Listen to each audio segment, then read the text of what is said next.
सभी को मेरा हार्दिक स्वागत है, अभिनंदन है। मेरा नाम निर्मला भिंगरा है, इटकी प्रखंड पंचायत इटकी पश्चिमी की मुखिया।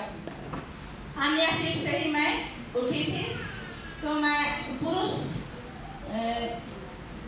पुरुष को हराकर एक महिला होकर मैं मुखिया में जीती।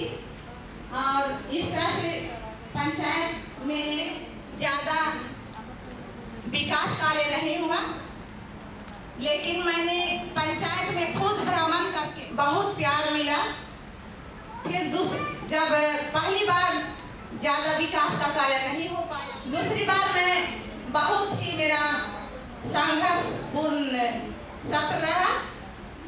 इस बार मैं एक मुखिया थी, महिला मुखिया थी, और दूसरी बार पंचायत में विकास फंड थोड़ा ज़्यादा आया था, शौचालय वगैरह बना था।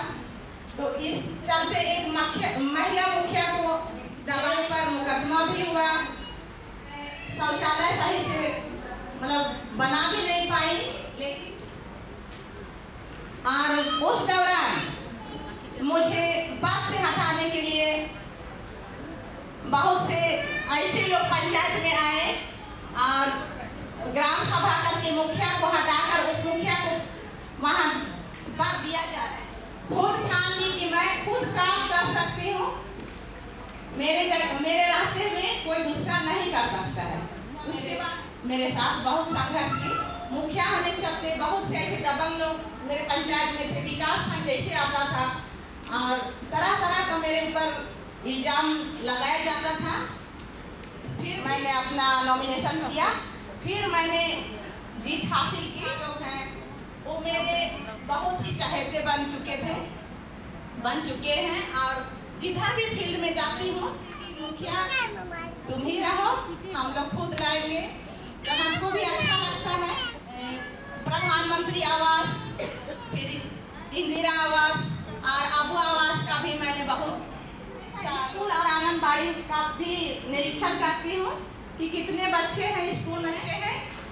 तो इससे आंगनबाड़ी सेविकाएं भी थोड़ा सतर्क रहती है कि मैडम आएगी तो फिर देखेगी, इसलिए बच्चों को उपस्थित रखने का पूरा आगे बढ़ाने में हम खुद सक्षम बन सकते हैं और आगे बनेंगे। इतना ही कहकर मैं सभी को विराम करती हूँ। बहुत बहुत धन्यवाद मैडम आपको। मैडम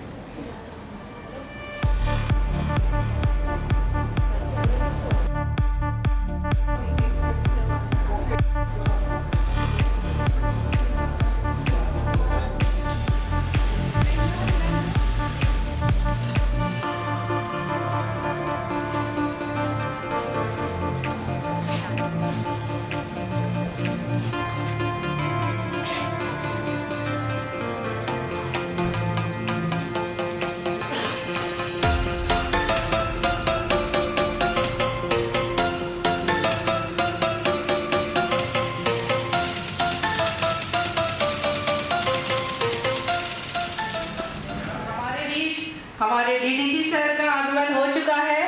जोरदार तालियों से सर की स्वागत का शुभारंभ करते हुए आप सभी को आमंत्रित करते हैं हमारे इस कार्यक्रम में, और फिर से स्वागत करते हैं आप सभी का सशक्त पंचायत नेत्री अभियान के तहत चल रहे इस नेत्री अभियान में। आप सभी का हार्दिक स्वागत और अभिनंदन है, और आप सभी को मेरा जोहार।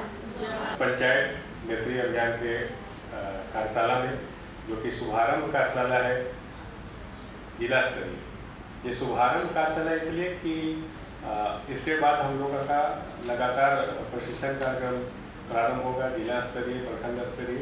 इसमें सभी आप लोग मुखिया जी के साथ साथ सभी वार्ड सदस्य और सभी लोग का जो ग्राम प्रधान है, सभी का प्रशिक्षण होना है। तो इसलिए आज यहाँ से शुभारंभ किया जा रहा है। इस कार्यक्रम में हमारे अतिथि के रूप में अभी यहाँ पर मौजूद डीडीसी सर है, रवि जिला कृषि पदाधिकारी हैं, कार्यपालक पदाधिकारी जिला परिषद है, और सभी पदाधिकारी आप लोग सभी जो उपस्थित हैं सभी को बहुत बहुत धन्यवाद कि हम लोग कम समय में आप लोग आए, इसलिए धन्यवाद दे रहे हैं। वो कैसे नेतृत्व को अपने हाथ में लेते हैं, कैसे आगे करना है कि हमको जो हम दूसरे पर जो निर्भर रहते हैं उससे थोड़ा हट के अपने अगर कहीं पे साइन करना हो तो हमको बताए कि यहाँ पे साइन करना है। जबकि मुझे लगता है कि कम से कम आप रांची जिला की जो मुखिया है वो सब इतना निकला है, इस पर हम लोग को चर्चा करना है। आपका जो प्रभावी संचार कौशल, मतलब हम अपनी बात को दूसरों तक पहुँचा सकें, इनको सहयोग करने के लिए आपको कितना मिला है? सहायक, पंचायत सहायक अभी आपके साथ सभी पंचायत में होंगे। तो हमारा जो टीम है वो पंचायतों में हमारी महिला मुखिया ही टीम की आई। मतलब एक तरह से हम लोग कह सकते हैं कि पूरे रांची जिला में मुखिया में बुलाते हैं, तो लेकिन जो हमारा अनुसूचित क्षेत्र है, क्योंकि हम लोग पेशा क्षेत्र से है, तो हम लोग यहाँ ग्राम सभा की अध्यक्षता ग्राम प्रधान है, डीलर है, इनके साथ जो एक मिला के बैठक आयोजित करना होता है, ये समन्वय हो, मतलब एक कोऑर्डिनेशन मीटिंग इसको बोलते हैं। सब लोग का स्थायी समिति का कुछ बात बना हुआ है कि कौन सा वार्ड सदस्य किस स्थायी समिति का है, उनकी भी बैठक आपको करनी होती है। अब जो एक ग्राम पंचायत का संचालन के लिए जो इलेक्शन का लास्ट टाइम आ गया, तो पुराने वाले जो मुखिया है वो सही नहीं की। आप इसमें 15,000 की राशि मिलती है। इसमें आप लोग क्या क्या करते हैं कि साफ सफाई के लिए रखना है, ठीक है। अगर आप नहीं है तो फिर पंचायत भवन में कौन रहेगा? तो आप लोग तो इस चीज़ को अभी नहीं कर रहे हैं अनुपालन, अभी सब जगह तो नहीं होता है। पंचायत भवन कई बार किसी कारणवश अनुपस्थित है तो उनकी जगह पर कोई आदमी या मुखिया हो या वार्ड सदस्य हो, उनको एक बनाया हुआ होना चाहिए। समय आप आइएगा तो डिस्कस करके हम कर लीजिएगा कि चलो ठीक है ये चीज़ करना है, लेकिन पंचायत भवन जरूर खुला हुआ होना चाहिए। पंचायत भवन में देखिए, अभी आप देखते होंगे कि आधार कार्ड बनाने के लिए भीड़ रहती है या उसका अपडेट से ही बनता है वो चीज़, तो इसलिए उनको अनिवार्य रूप से खुले, ये चीज़ ध्यान में रहना है। एक दिवस आता है रोजगार दिवस, जानते हैं रोजगार दिवस किस दिन मनाया जाता है? तो क्या करते हैं रोजगार दिवस के दिन?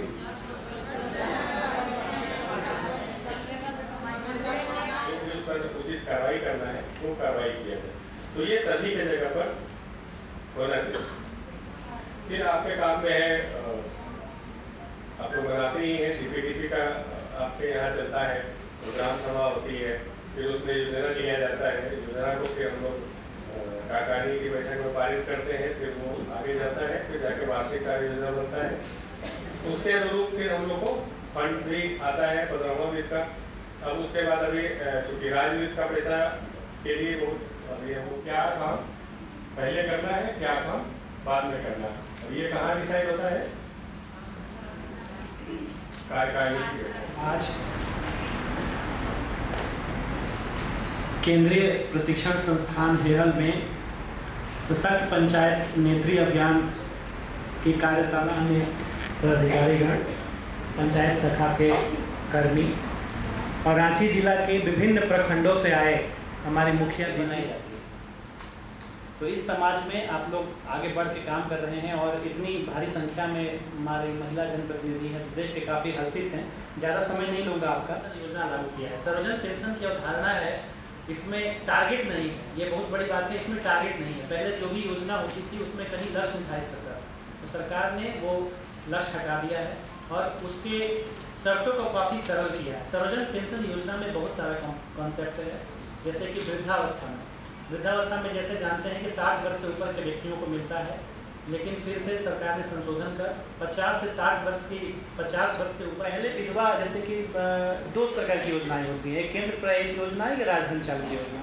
केंद्र प्रायोजित योजनाओं में केंद्र सरकार और राज्य सरकार दोनों का पैसा का हिस्सेदारी होती है। राज्य सरकार योजना, और हम झारखंड में राज्य में देखते हैं कि कई दीदी ऐसे होती हैं जो जीवन भर अविवाहित रहती हैं, तो उनकी।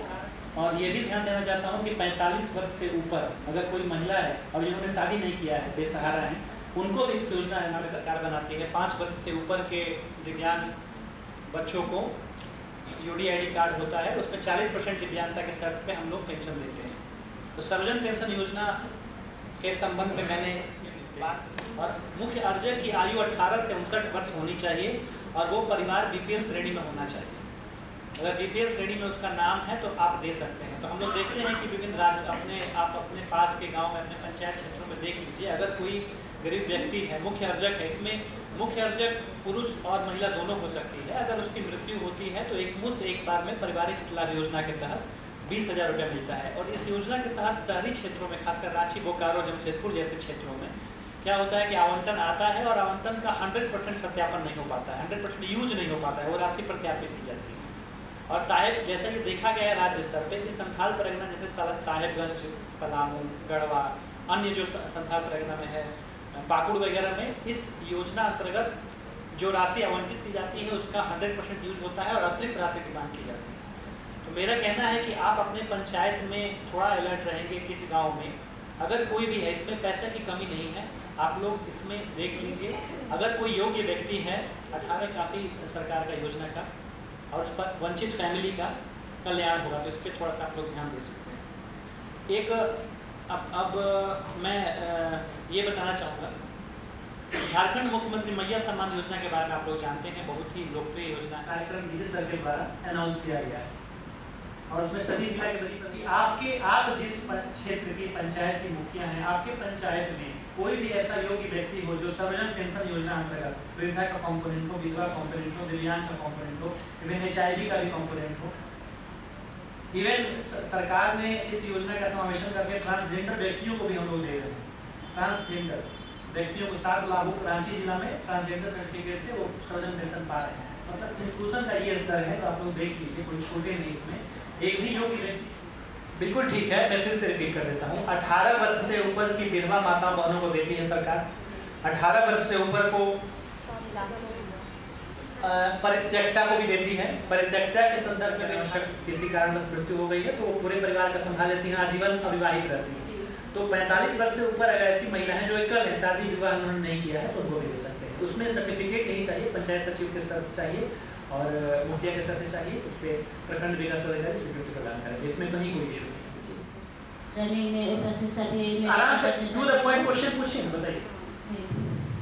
ये जो पारिवारिक हित लाभ बोले सर, लेकिन मैंने 5 जमा करते हैं तो 2 को मिलता है, इन्हें सबको मिलना चाहिए या तो 2 ही एक ही को मिलना चाहिए कि क्या इसका टारगेट रहता है?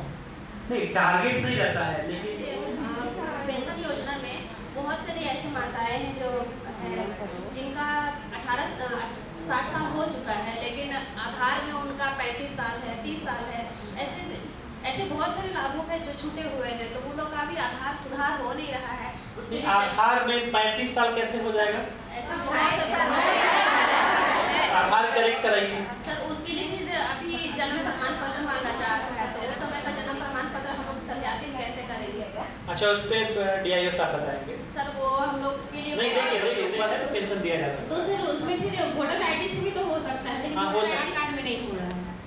लाभुक का वास्तविक एज क्या है? 60 साल से हो जाएगा, नहीं पर देखिए बात कभी कभी क्या होता है कि आवेदन आता है ब्लॉक में, लाभुक वास्तविक नहीं आते हैं। वास्तविक लाभुक के साथ डॉक्यूमेंट लेके जाइए, स्वीकृति पदाधिकारी देख के समाधान संतुष्ट हो जाएंगे। नहीं, ठीक है, बैठिए। और कोई चीज, आर्थिक परिवार आर्थिक रूप से गरीब है, तो अगर उसका BPL ना हो तो राशन कार्ड से हो सकता है क्या? आवेदन कीजिए, प्रावधान तो BPL श्रेणी का ही है, आवेदन करिए, अगर नहीं होगा तो स्वीकृति करिए, लेकिन BPL का प्रावधान स्पष्टता है, भारत सरकार की 100% योजना है, BPL श्रेणी में नाम होना चाहिए, ये स्पष्टता अंकित है। मैया सम्मान योजना में जो लाभुक छूट गए हैं तो उसका भी क्या प्रोसेस है?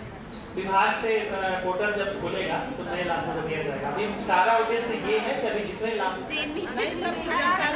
सर, ये मेरा क्वेश्चन है, मेरे पंचायत में लगभग 3 व्यक्तियों का ऐसा है जो जीवित है और उनका मृत घोषित कर दिया, पेंशन लगभग 2 सालों से रुका हुआ है। हाँ, ठीक है, इसमें कहीं न कहीं पंचायत सेवक की गलती है। अविलंब आवेदन दीजिए और वो आवेदन प्रखंड विकास पदाधिकारी से हमारे स्तर पे आएगा।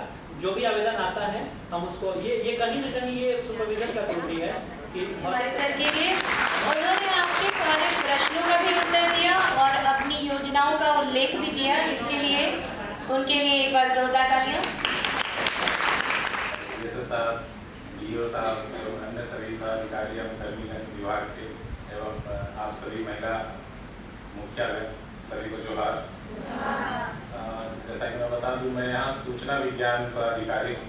मेरा काम है IT से संबंधित सभी सुविधाओं को पब्लिक के लिए उपस्थित कराना। तो जैसे सरकार की योजना है जिसके माध्यम से हर पंचायत में इंटरनेट की सुविधा प्रदान करने के लिए सरकार ने इंफ्रास्ट्रक्चर डेवलप किया है और रांची में 2022 से ही सभी पंचायत सचिवालय जो है वो प्रॉपरली इंटरनेट से कनेक्टेड है। ये भारत नेट स्कीम है और इसको पहले 2 साल फ्री रखा गया था, ये ऑलरेडी चल रहे हैं। इससे क्या होता है, पंचायती राज की दक्षता बढ़ती है। जब यहाँ हमारे यहाँ DDC सर या विभाग से कोई डायरेक्टर सर अगर रिव्यू करते हैं तो सभी आपके विकास अगर जानकार हैं तो आप भी अपने गाँवों में और लोगों को बता सकते हैं कि यह सारे कामों पंचायत सचिवालय से हो सकते हैं, काम कर लेते हैं।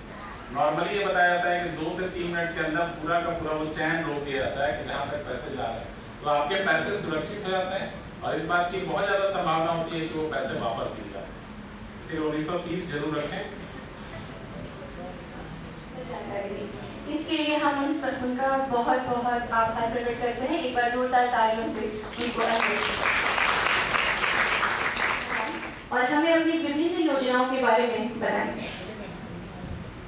सशक्त पंचायत नेत्री अभियान का जो शिक्षण कार्यक्रम चल रहा है उसमें हमारे आदरणीय विकास आयुक्त महोदय, हमारे DPRO से, शिक्षण डायरेक्टर से, DIO से, आत्मासी कृषि विभाग से जुड़े हुए पंचायती राज के सभी पदाधिकारी। जैसा कि आप लोगों को मालूम होगा कि कृषि प्रधान देश भी हैं, राज्य भी हैं और एक कहावत सब दिन से सुनते आ रहे हैं कि कृषि विभाग 90%, 80%, 64% सभी आबादी हम लोगों को कृषि पर गव्य विकास की योजना है।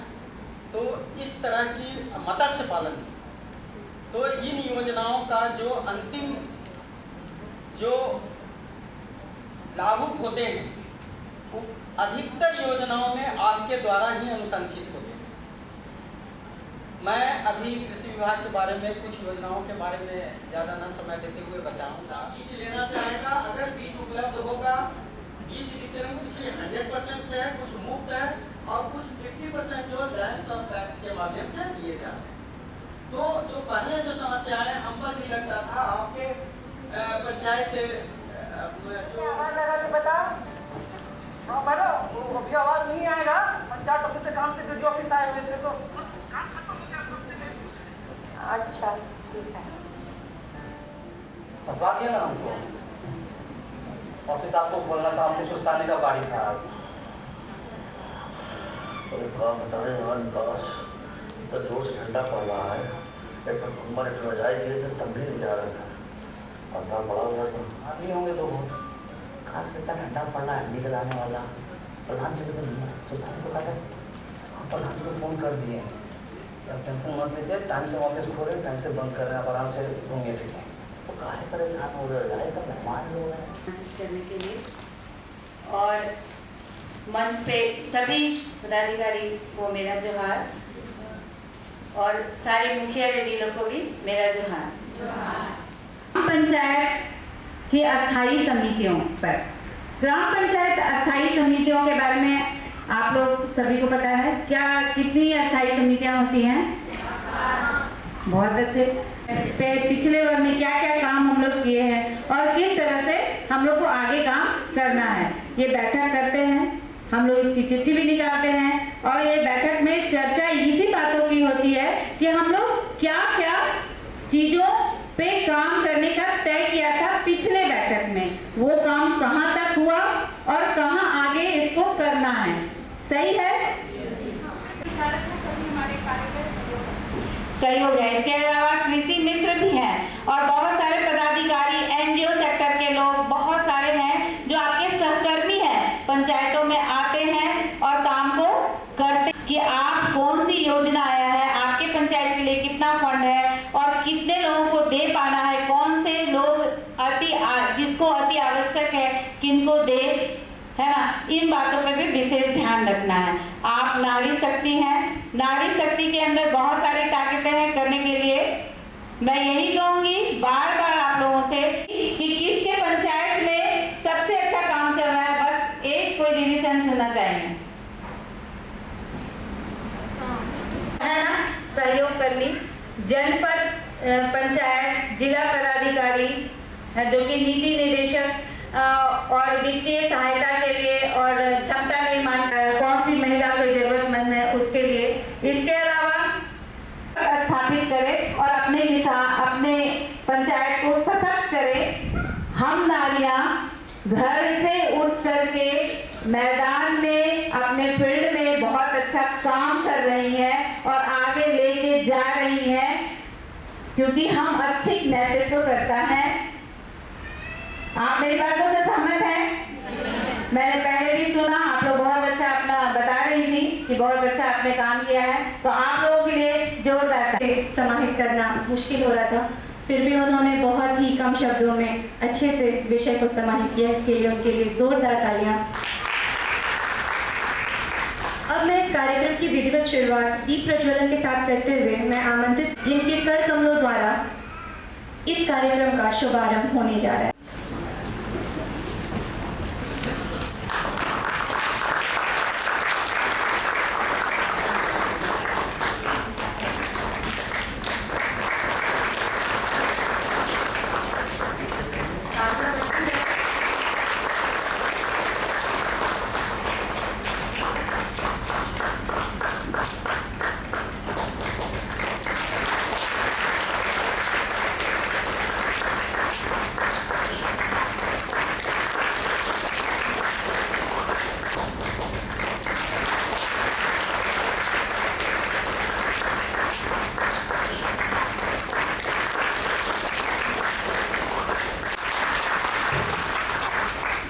धन्यवाद आपका।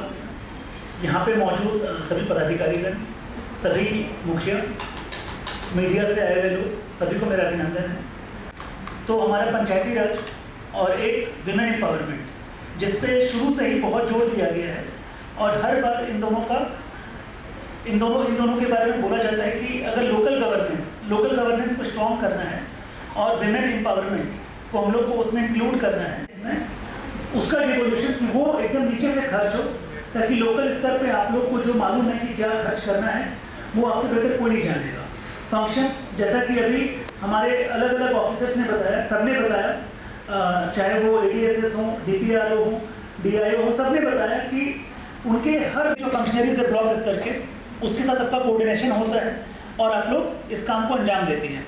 तो देखा जाए तो फंड्स, फंक्शंस, फंक्शनरीज तीनों अब बहुत ही सुखद बात है कि हमारे जो अभी भी प्रधान जी करके जो उनके हस्बैंड हैं उनको ही बोला जाता है, और इस बात से वहाँ के जो पंचायत सचिव हैं, वहाँ के उप प्रधान हैं, वहाँ के ग्रामीण हैं, अगल बगल के और भी जो लोग हैं, हर कोई इस बात को लेके बहुत ही कैजुअल, उनके अंदर वो एक सवाल नहीं उठ रहा है कि एक्चुअल में प्रधान जो है वो कोई और है और ये प्रधानपति है। तो पूरा मकसद आज की कार्यशाला का और भी जो फर्दर ट्रेनिंग, आप अपने घर से लेकर पंचायत और देश दुनिया में हर जगह अपना नाम रोशन कर रही हैं, अपने कार्यों से, अपने कर्तव्यों को निष्ठा से निभाते हुए। तो मैं आप सभी को शुभकामना देना चाहूँगी कि आगे जाकर इस कार्यशाला के द्वारा आप और सशक्त बने, अपने आसपास सशक्तिकरण की लौ जलाएं। बहुत बहुत धन्यवाद आप सभी का यहाँ पधारने के लिए।